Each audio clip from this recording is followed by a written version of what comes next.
Today's Mental Monday tip: prepare your environment. I stay pretty busy with my house projects,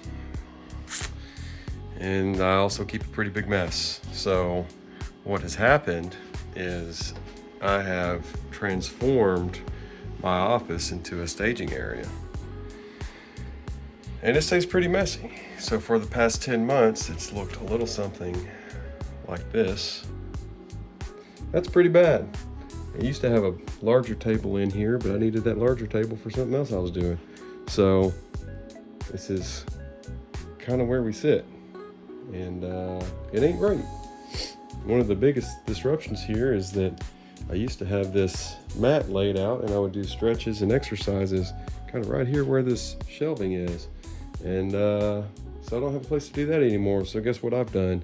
I've stopped doing my stretches and exercises, and that ain't good. So the other thing is I spend about 10 hours a day on this computer back here. I at one time had a pretty good setup. See, I got a pretty large screen. I've got pretty much everything I need over there.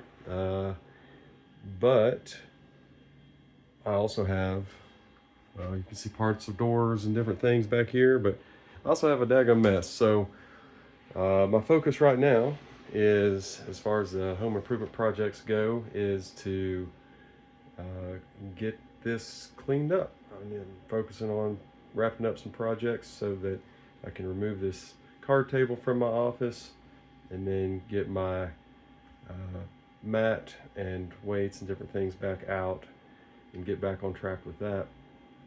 Also, every time I walk into my office, I have immediate anxiety just because the environment is chaos. So my mind becomes chaos.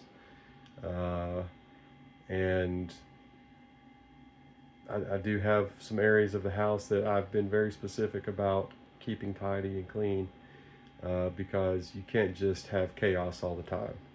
So I currently have some things going on in some of those spaces, so I'm not going to show you those right now, but maybe on a different Monday I will show you the spaces I've tidied up, and hopefully soon I'll have my office tidied again. But your space sets the tone for everything you do in the space, right? So if you go get a massage at a spa, before you have a massage, they put you in this little Zen room, and it's got the smells and the music and the whatever. It's to prepare your mind and body for what what needs to happen, and relaxation is a thing. And so when we see things like this doesn't really scream relaxation. It doesn't scream clear thoughts and strategy and different things like that. So it's not really the environment that we want.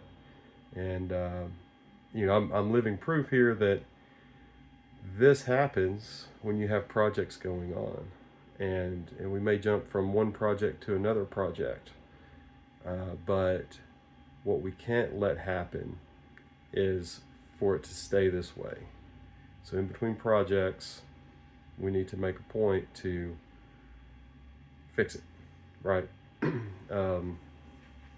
If there is a dedicated workspace, like a workbench is maybe a good thing for me to have, and so maybe that's in my future.